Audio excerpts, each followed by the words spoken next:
My boyfriend found out that I had a threesome when I went on a trip to the United States, and now he has canceled the entire wedding. My name is Catalina, and I am 28 years old. I decided to write this because after going through what I did, I realized there is no solution, only learning to live with the mistakes I made. And I had been in a relationship with my boyfriend for 4 years. I won't use his name or an alias. He'll just be my boyfriend. It feels better that way. We got engaged during a trip to Acapulco. He proposed with a lovely surprise, and I said yes. It was a dream come true for me. The people who witnessed the proposal congratulated us. We shared very happy moments that I now hold in my heart. Looking back at those memories still brings a lump to my throat. Sometimes we're so naive and trust the wrong people, even those closest to us. After the trip, we returned to the capital and set a wedding date. My parents and his were even more excited than we were. I'm the eldest daughter, and he's an only son. My younger sister was studying at a university in the United States. She came to visit us in December. She's more liberal. Over there, the mentality is different, as you know. My parents always regretted letting her study abroad. We spent Christmas with her. Now I know it's true that my sister made advances toward my boyfriend on Christmas and New Year's Eve that year. He told me about it, but I didn't believe him. She's my sister. I said, I don't think she'd do that. Maybe you misunderstood. You know how they are over there. I made him doubt himself. Still, I asked my sister if she was trying to steal my boyfriend. She laughed and said no, that she'd never do that. We're sisters. How could you think I'd do that to you? But you know, there's a girl at the New Year's party who I think does want to steal him, and both she and he know I noticed. I think he's accusing me to throw you off. I knew who she meant. She was talking about Regina, my boyfriend's best friend. He had invited her to the New Year's party. It's true they see each other a lot, but they were already friends when I met him, and they worked together at the same company. Regina, I had my doubts, but I told myself I'd pay closer attention. My sister's vacation ended, and she returned to university, though she'd come back for my wedding. We went on with our lives, but her words had planted a thorn in me. Later, I talked to her again, and she said something that worried me even more. Be careful with her, she said. She might try to have something with him as a farewell. You know, they're best friends, and he's marrying you. I'm sure she'll want to give him a very special goodbye. I'd never had issues like that with my boyfriend. I never doubted him. She went on. Men are hunters. They're always ready for intimacy. Besides, they're close friends. I doubt you know what they talk about in private. Think about it. She's pretty. If I were her, knowing my lifelong best friend was getting married and I liked him, but nothing could ever happen between us, I'd at least try for one special night before he ties the knot. Regina had been in love with my boyfriend years ago. I knew that. She told me herself. But nothing ever happened. They became friends again, and then he met me. I didn't distrust him, but I had to stay alert. The wedding was 5 months away. Ask your boyfriend why Regina doesn't have a partner, my sister added. It's odd for a beautiful girl to be single so long, don't you think? Maybe they already have something going on. She filled me with doubts. I called him and asked where he was. He said he was on an errand with Regina for the company. They both handled accounting, so they sometimes worked together. They each had their own office, but they often met outside work, grabbing coffee or going to Regina's place. My hidden insecurities skyrocketed. Okay, I said, then asked what they were doing. We're reviewing some accounting books, he replied. It'll take all afternoon, and then we'll head to the company. But first, we're grabbing lunch. My heart raced. Send me a photo, love, I said. I want to see how you look today. He sent one. He was with Regina, and she was smiling beside him. I'd never felt jealous of her before, but seeing her so close to him bothered me. Still, what he said checked out, and that calmed me a bit. I was at my desk at work when a horrible wave of fear and anxiety hit me. I tried to calm myself with thoughts like, he'd never do that to you. He loves you and you know it. You can't doubt him now, with just months until the wedding. Somehow, I had to know if he was hiding something with Regina. At times, I thought it was impossible I'd have noticed, but then I wondered if my trust had blinded me. I tormented myself with silly ideas that now, months later, seem ridiculous that we'd been renting an apartment together for 2 years. Usually, I got home first and made dinner, or we'd order takeout or go out. We both earned well, so money wasn't an issue. That day, I arrived first. He said he'd be home in 2 hours after stopping by the company and picking up food. I asked about Regina, and he said she was going to her mom's. Okay, I thought. Maybe she could join us for dinner. Nothing else crossed my mind. He added that she could come on Saturday, but for now, she'd be at her mom's. I remembered Regina had her own place. Anything they wanted to do, they could do there easily. That awful feeling crept back. I decided I had to check his phone. At that point, I didn't care if it was right or wrong to invade his privacy. I planned to borrow his phone, log into my laptop, and check his social media and chats. He came home, we ate, and I made sure my phone was low on battery, hiding the charger.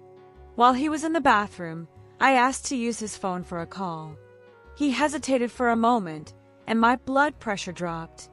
I looked into his eyes, nearly crying.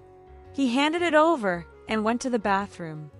I calmed down, opened my laptop, and logged into his chats. Some required phone confirmation. I authorized them and deleted the login notifications from his device. I'd wait until he was asleep to dig deeper. I was terrified of what I might find. He fell asleep, and my heart was pounding.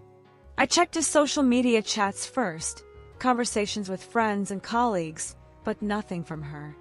I kept looking, then opened our usual messaging app. Seeing our chat from his phone felt strange. I felt guilty snooping, but if I was going to marry him, I needed to be sure he was the right man. I found his chats with Regina. For her birthday, he'd sung her a song and sent flowers to her work. She replied, "Thanks, handsome. I love you so much," with a heart emoji. I didn't know about that. We'd gone to her place for her birthday and slept there. I saw lots of flowers but never imagined one was from him. There were plans to meet after work, which I knew about. I went out with friends too, sometimes with him and my friends, and they shared jokes. But what made me cry was his message. "What are you getting me for my wedding?" Her reply, "Sweetie, something very special, you'll love it." If it were a gift for both of us, she'd have said so. I felt anger toward Regina. Then she asked if he was scared to get married, and he said yes. She offered to talk over coffee, and he agreed. Why didn't he tell me he was afraid of marrying me? I checked his chats with friends and family. His sister asked if he was sure about the wedding. He said the idea scared him, but he was certain he wanted to go through with it. There were jokes about marriage with his friends. I spun myself into a frenzy, imagining things that might not have been there. I closed the laptop, texted my sister, wanting to discuss it, but first, I needed to be sure. The next few days were agonizing. I even hired a group of girls who investigate infidelities. They'd report back in 15 days. Sometimes I wanted to confront him, but what if I was wrong? I saw Regina during that time and considered asking her if she was involved with him, but I'm too cowardly for that. Plus, she seemed so genuine. After 15 days, the investigators called me to their office. They had nothing solid. He'd visited Regina's apartment twice, staying less than 10 minutes each time, picking up documents, as he told me. They met at a cafe, but there was no sign of anything romantic. The girl said, "Talk to him. Tell him it's bothering you. He's respecting your relationship." I didn't listen.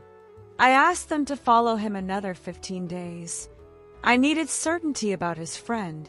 The first report eased my mind. Things with my boyfriend were fine. Only Regina's surprise gift haunted me. The second report was clean too.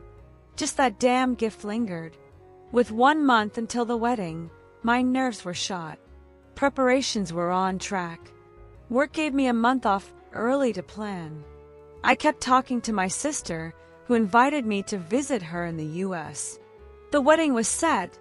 My dress, the venue, his suit, invitation sent. It'd be a quick trip, 3 days or less. I thought it over, discussed it with him, and he agreed. I don't need permission, but he deserves to know that I left Friday morning and arrived in a few hours. My sister picked me up and took me to her place. Things there are different, faster, especially at night. We went to a bar. Handsome guys, beautiful girls. We talked about my boyfriend and Regina's gift. My sister sowed more doubts, saying it's common there.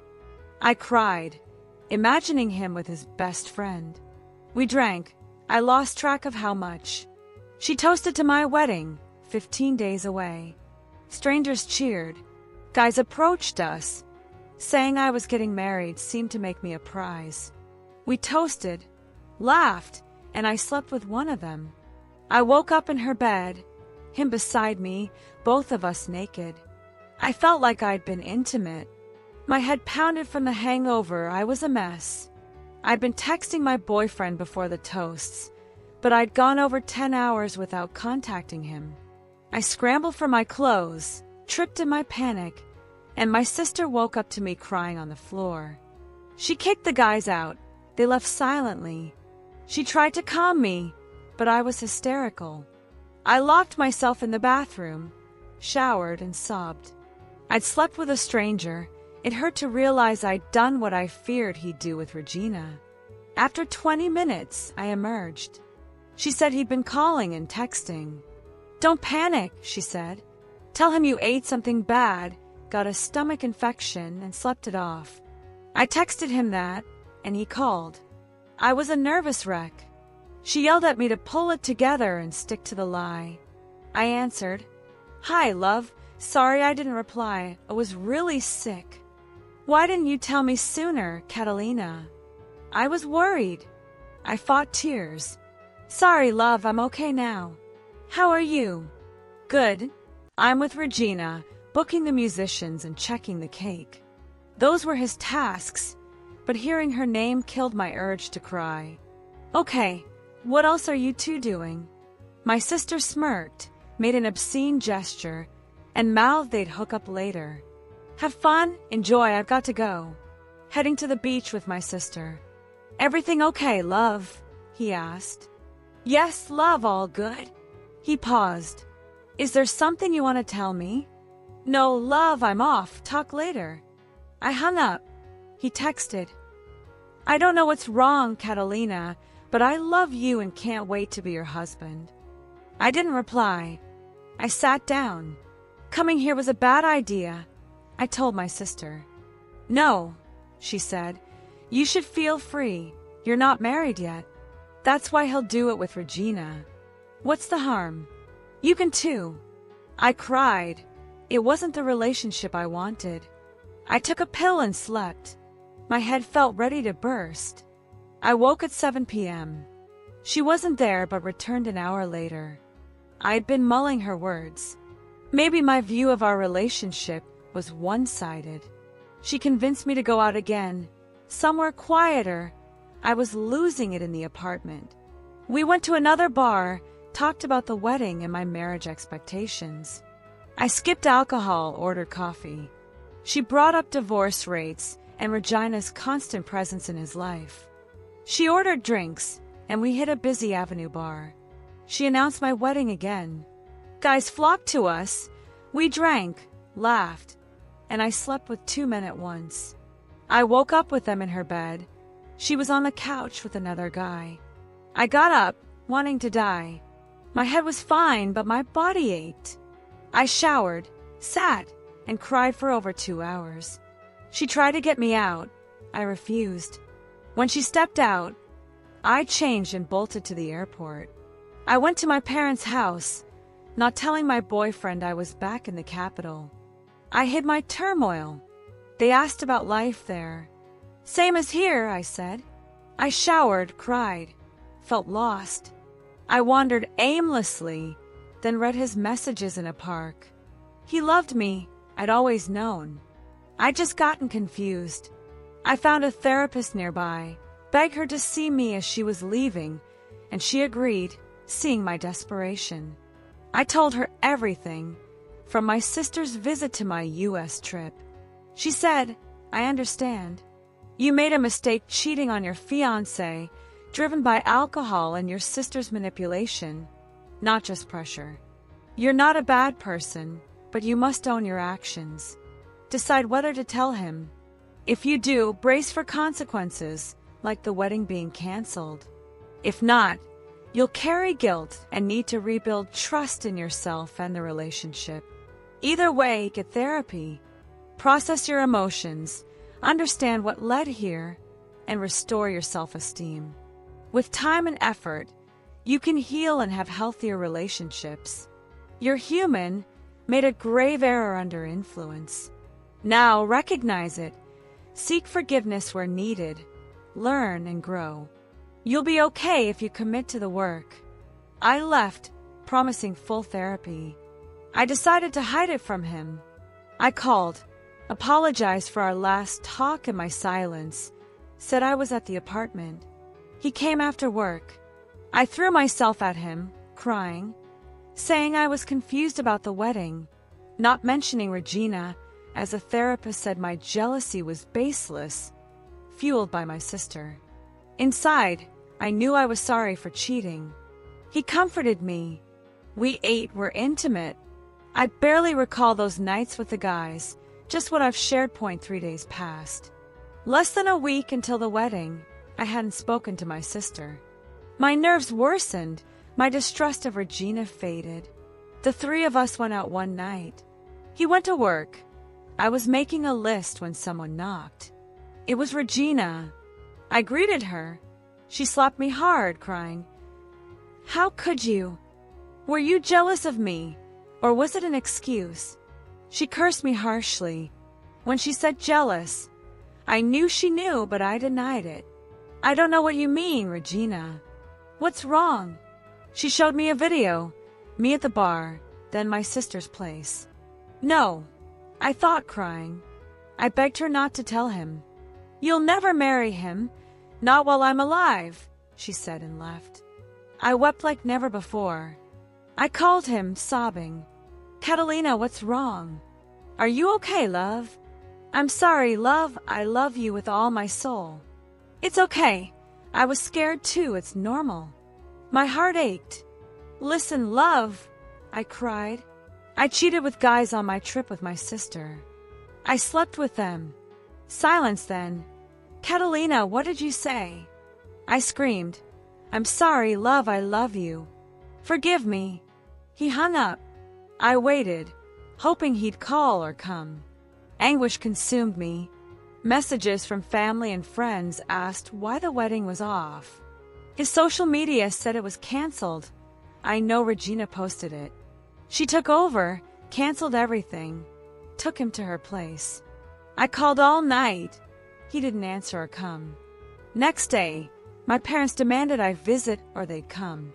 I went, explained. My dad yelled. My mom cried. They called my sister. She blamed me. They demanded to know why she recorded me, sent Regina the videos.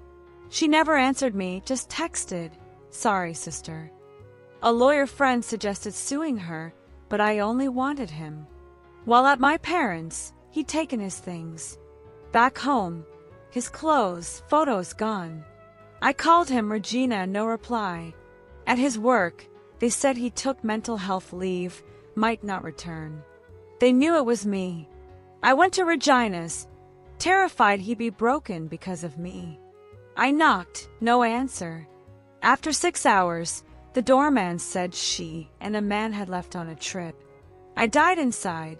He left me after my infidelity. I called from different numbers. He'd changed his. Regina returned a month later, worked a month, then quit and left. I apologized, begged to speak to him. He'll never see you again, not after your threesome.